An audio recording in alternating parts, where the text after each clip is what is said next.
नमस्कार दोस्तों, स्वागत है आप सभी का एक बार फिर से आपके अपने इस यूट्यूब चैनल पर। दोस्तों, साइंस विषय का एमसीक्यू बैच जो चल रहा है उसका ये अगला टॉपिक है धातु, अधातु एवं यौगिक। इस टॉपिक के अपन इम्पोर्टेंट सारे MCQ batch with explanation cover करने वाले हैं। तो शुरू करते हैं आज का ये टॉपिक। पहला प्रश्न है, सर्वप्रथम मानव ने किस धातु का उपयोग किया था? तो मानव ने सर्वप्रथम कौन सी धातु का उपयोग किया था? सोना, चांदी, तांबा या लोहा? तो सर्वप्रथम मानव ने कौन सी धातु? तांबे का प्रयोग किया था। जो तांबा होता है वो नरम और आसानी से मिलने वाली धातु थी, इसलिए प्राचीन मानव ने सबसे पहले इसी का उपयोग किया। अगला प्रश्न है, धातुएं सामान्यतः कैसी होती है? अर्थात धातुओं का सामान्यतः कौन सा गुण जो होता है वो इनमें से कौन सा गुण होता है? तो धातुएं सामान्यतः कैसी होती है? भंगुर होती है, कठोर होती है, गैसीय अवस्था में होती है या नरम होती है?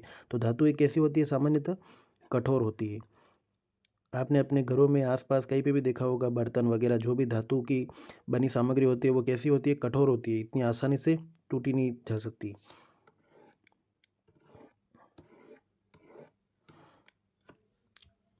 अगला प्रश्न है, कौन सी धातु मुक्त अवस्था में पाई जाती है? कौन सी धातु मुक्त अवस्था में पाई जाती है? अर्थात जो प्रकृति में बिल्कुल मुक्त पाई, जैसे जिसे किसी अन्य अयस्क से प्राप्त नहीं किया जाता है और मुक्त अवस्था में पाई जाती है प्रकृति में, वो कौन सी धातु है? तो वो तांबा है। जो तांबा जो है वो कम अभिक्रियाशील होता है, इसलिए यह प्रकृति में कभी कभी मुक्त अवस्था में भी पाया जाता है। अगला प्रश्न है, धातुएं ऊष्मा की कैसी चालक होती है? जो धातुएं होती है वो ऊष्मा की कैसी चालक होती है? तो बहुत अच्छी चालक होती है धातुएं। और अगला प्रश्न है, निम्नलिखित में से कौन सा सदैव प्रकृति में सहज स्थिति में पाया जाता है? सोना, चांदी, सोडियम या तांबा? तो जो सबसे प्रकृति में सहज स्थिति में पाया जाने वाला कौन सा पदार्थ है? सोना। तो सोना जो होता है वो हमेशा, सोना अत्यंत कम अभिक्रियाशील धातु है, इसलिए यह हमेशा मुक्त अवस्था में मिलता है। अगला प्रश्न है, निम्न में से कौन सा अधातु है? तो अपन को पता है तांबा जो है वो क्या है? तांबा धातु है, ऑक्सीजन अधातु है, तो इसका सही आंसर होगा ऑक्सीजन। और एल्यूमिनियम भी धातु है और जिंक भी धातु है, तो इसका सही आंसर क्या होगा? ऑक्सीजन। ऑक्सीजन अधातु, बाकी इनमें से तीनों क्या है? धातु है। अगला प्रश्न है, प्रकृति में मुक्त अवस्था में पाई जाने वाली धातु कौन सी है?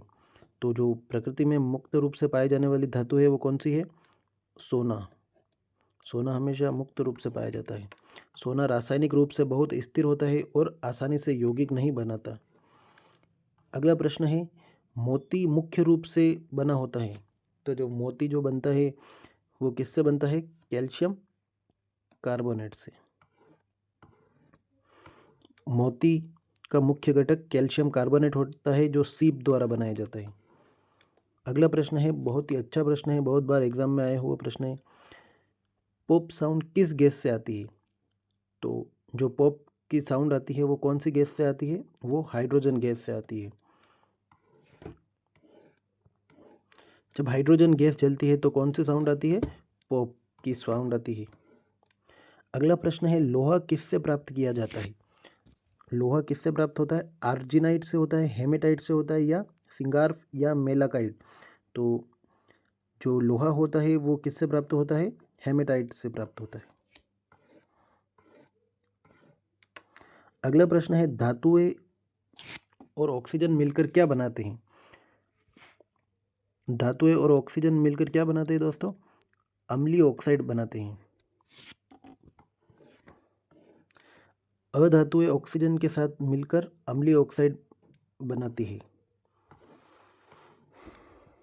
अगला प्रश्न है, 18 कैरेट सोने में कितना परसेंट होता है? 18 कैरेट सोना जो होता है वो कितना परसेंट होता है? तो जो जो शुद्ध सोना होता है, 100% प्योर सोना, वो कितना कैरेट होता है दोस्तों? वो होता है 24 कैरेट।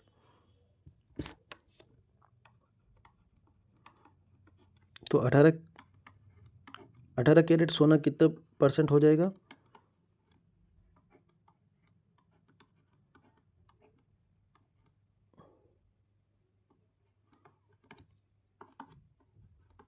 18 कैरेट सोना कितने परसेंट हो जाएगा दोस्तों? 75%।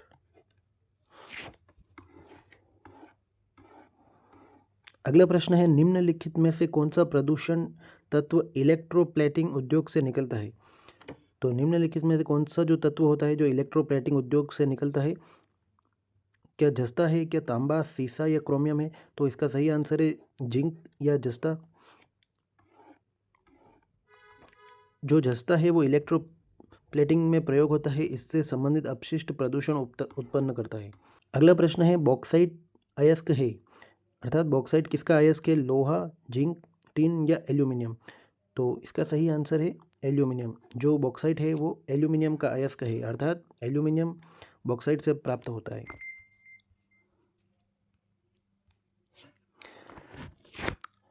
अगला प्रश्न है, सबसे अधिक तन्य धातु कौन सी है? दोस्तों ये बहुत ही अच्छा प्रश्न है। सबसे अधिक तन्य धातु कौन सी होती है? क्या सिल्वर होती है, क्या गोल्ड होती है, प्लेटिनम या जिंक? तो इसका सही आंसर है गोल्ड। कौन सा है? गोल्ड, सोना, जो बहुत ही अधिक तन्य धातु है और इसकी बहुत बारीक या पतली तार बनाए जा सकते हैं इसको खींचकर, इसीलिए इसको आभूषणों में सबसे ज़्यादा प्रयोग किया जाता है। अगला प्रश्न है, उस धातु का नाम बताइए जो कमरे के तापमान पर द्रव अवस्था में पाई जाती है। क्या पूछा है? धातु पूछी है, और क्या है? कमरे के तापमान में द्रव अवस्था में। तो कौन सी है वो धातु? कॉपर, मरकरी, पोटेशियम या कैल्शियम? बहुत ही इजी सा क्वेश्चन है, मरकरी। और दोस्तों अगर धातु की जगह अगर आपसे पूछा जाता कि वह अधातु जो कमरे के ताप पर द्रव अवस्था में पाई जाती है, तो वो कौन सी होती? वो होती ब्रोमीन। ब्रोमीन अधातु है जो कमरे के ताप पर द्रव अवस्था में पाई जाती है। निम्न में से किस उपकरण में पारे का उपयोग नहीं होता? दोस्तों इनमें से 3 उपकरणों में पारे का प्रयोग होता है और एक उपकरण जो है उसमें पारे का प्रयोग नहीं होता है। तो जो बैरोमीटर होता है उसमें पारे का प्रयोग होता है, मैनोमीटर में भी होता है और थर्मोमीटर में भी होता है, लेकिन सोनोग्राफी में पारे का प्रयोग नहीं होता है, इसलिए इसका सही आंसर क्या हो जाएगा? सोनोग्राफी। अगला प्रश्न है, कौन सी मिश्र धातु नहीं है? निम्नलिखित में से कौन सी मिश्र धातु नहीं है? क्या मरकरी, पीतल, कांसा या स्टेनलेस स्टील? तो इसका सही आंसर हो जाएगा मरकरी। जो बाकी ये तीनों जो है वो क्या है? मिश्र धातुएं हैं।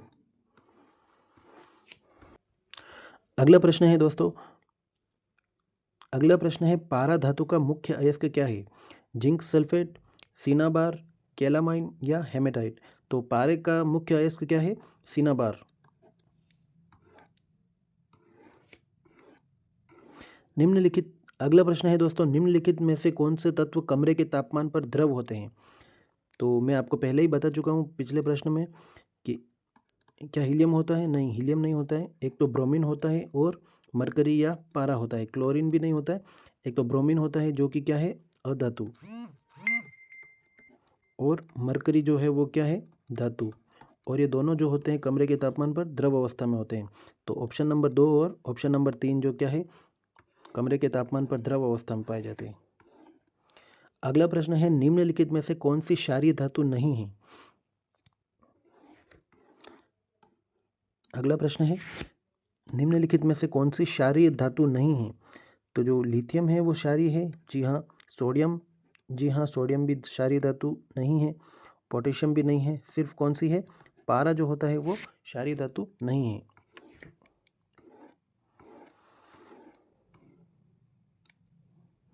निम्नलिखित में से कौन सा अधातु, इस बार क्या पूछा है? अधातु कमरे के तापमान पर द्रव अवस्था में होती है। तो मैं पहले ही इससे पहले वाले क्वेश्चन में बता चुका हूँ कौन सा है अधातु? ब्रोमीन। बहुत अच्छा क्वेश्चन है दोस्तों, ध्यान रखिएगा।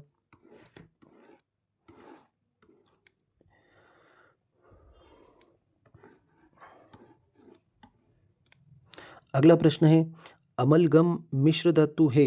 अमलगम किसका मिश्र धातु है? दोस्तों अच्छा प्रश्न है, आने जैसा प्रश्न है एग्जाम में। और अमलगम किसका मिश्र धातु है? मरकरी का।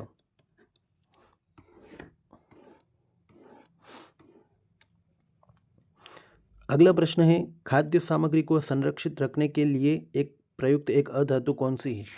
तो इन ऑप्शन में से एक जो है वो क्या है, खाद्य सामग्री को संरक्षित रखने के लिए इनका प्रयुक्त किया जाता है। तो वो कौन सी अधातु है? क्या कार्बन है? जी नहीं। फॉस्फोरस? जी नहीं। सल्फर भी नहीं। तो कौन सी अधातु है? नाइट्रोजन। जो नाइट्रोजन है वो उसका उपयोग किसके लिए किया जाता है? खाद्य पदार्थों को संरक्षण के लिए इसका प्रयोग किया जाता है। नाइट्रोजन को चिप्स वगैरह की थैलियों में भरा जाता है क्योंकि नाइट्रोजन है वो अक्रियाशील गैस है। इसमें ट्रिपल बॉन्ड पाया जाता है जिसके कारण ये खाद्य पदार्थों से अभिक्रिया नहीं करता है। अगला प्रश्न है, कौन सी अधातु सांद्र नाइट्रिक अम्ल के साथ अभिक्रिया करती है? क्या पूछा है? कौन सी अधातु पूछी है जो सांद्र नाइट्रिक अम्ल के साथ अभिक्रिया करती है? तो वो कौन सी अधातु है? सल्फर।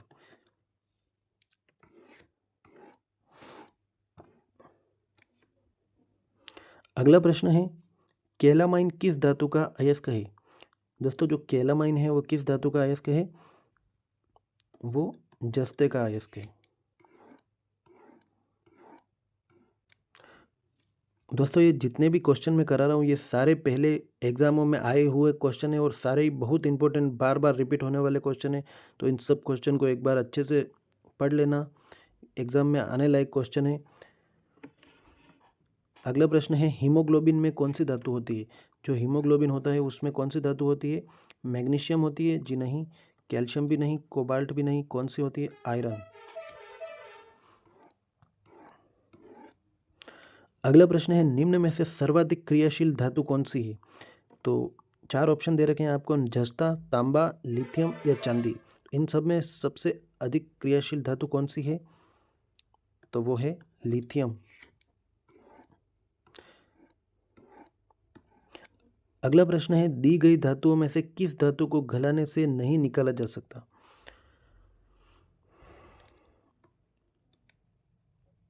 दोस्तों 4 ऑप्शन दे रखे हैं, इसमें चारों धातुओं में से कौन सी धातु है जिसको गलाने से नहीं निकाला जा सकता? तो कौन सी है वो धातु? एल्यूमिनियम। अगला प्रश्न है, निम्नलिखित में से कौन अधिक ताप पर भी ऑक्सीजन से अभिक्रिया नहीं करता?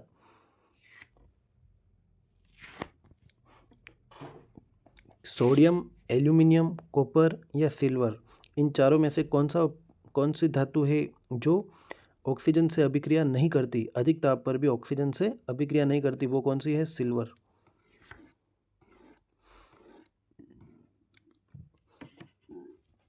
अगला प्रश्न है, धातु जो ठंडे पानी से अभिक्रिया नहीं करती। जो क्या नहीं करती? ठंडे पानी से अभिक्रिया नहीं करती। तो ठंडे पानी से कौन अभिक्रिया नहीं करता है? मैग्नीशियम जो क्या है वो ठंडे पानी से अभिक्रिया नहीं करती, गर्म पानी से अभिक्रिया करती है। केवल गर्म पानी से अभिक्रिया करती है। बहुत ही इंपॉर्टेंट क्वेश्चन है दोस्तों, ध्यान रखिएगा।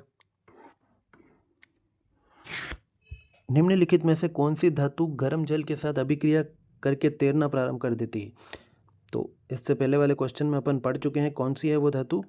मैग्नीशियम, जो गर्म जल के साथ अभिक्रिया करके तैरना प्रारंभ कर देती है। अगला प्रश्न है, निम्नलिखित में से कौन सी धातु चाकू द्वारा काटी जा सकती है? कौन सी धातु है दोस्तों? क्या सिल्वर है, गोल्ड, पोटेशियम या लेड? तो कौन सी धातु है जो चाकू द्वारा काटी जा सकती है? पोटेशियम।